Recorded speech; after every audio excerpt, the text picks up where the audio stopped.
Hi partner. Share issue பண்ணும்போது பப்ளிக்கு prospectus மூலம்தான் பெரும்பாலும் இஷ்யூ பண்ணுறாங்க. அதை பற்றி தான் நம்ம ஃபுல்லாக படிக்க போகிறோம். சில நேரங்களில் ஒரு ப்ரைவேட் குரூப் ஆஃப் பீப்புளுக்கு தனியாக ஷேரை இஷ்யூ பண்ணலாம். தனியாக அவங்களுக்குன்னு மட்டும் அலாட் பண்ணுறது ப்ராஸ்பெக்டஸ் இஷ்யூ பண்ணுறது கிடையாது. ஒரு கம்பெனி முதல்ல இஷ்யூ பண்ணுறத ஐபிஓன்னு சொல்கிறோம், இனிஷியல் பப்ளிக் ஆஃபர். அப்படி இஷ்யூ பண்ணுறது கேஷுக்கும் இஷ்யூ பண்ணலாம், இல்லை கன்சிடரேஷன் ஒரு அசட்டை வாங்கிட்டும் ஷேர் கொடுக்கலாம். இதில் ஒரு எக்ஸாம்பிள் பார்த்துருவோம்.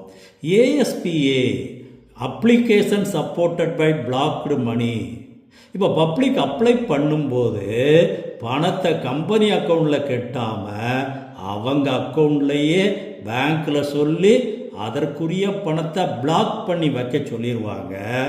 என்னைக்கு ஷேர் அலாட் ஆகுதோ அலாட்மெண்ட் ஆகக்கூடிய ஷேர் அளவுக்குரிய அப்ளிகேஷன் மணியை பேங்க்லேருந்து கம்பெனிக்கு ரிலீஸ் பண்ணிடுவாங்க.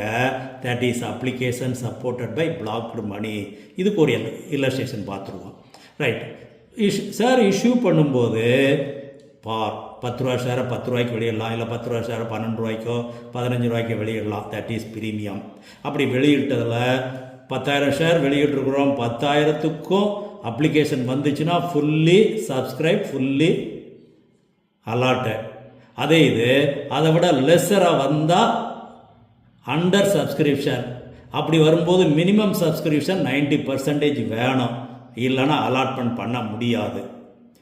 ஓவர் சப்ஸ்கிரிப்ஷன் வெளியிட்ட பங்குகளை விட அதிகமாக வர்றது. அப்படி வரும்போது குறிப்பிட்ட அளவுக்கு ஷேரை ரிஜெக்ட் பண்ணிவிட்டு மீதி உள்ளவங்களுக்கு ப்ரோரேட்டாக அலாட்மெண்ட் பண்ணலாம், இல்லை மொத்தமாகவே ஃபுல் அமௌண்ட்டை கொடுத்துட்டு ப்ரோரேட்டாக அலாட்மெண்ட் பண்ணலாம். இந்த அமௌண்ட் பேயபிள் பொறுத்தளவில் பெரும்பாலும் இப்போ உள்ள நடைமுறைப்படி ஃபுல்லாகவே பணத்தை ஒரே இன்ஸ்டால்மெண்ட்டில் வாங்கிடுறாங்க, லம்சம். இதுக்கு ஒரு எக்ஸாம்பிள் பார்ப்போம். ஆனால் நமக்கு உரிய கணக்குகள் எல்லாமே அப்ளிகேஷன் மணி, அலாட்மெண்ட் மணி, கால் மணி தான் நம்ம படிக்கிறோம். இதில் நிறைய எக்ஸசைஸ் பார்த்துக்கிடுவோம். Okay, I like you partner.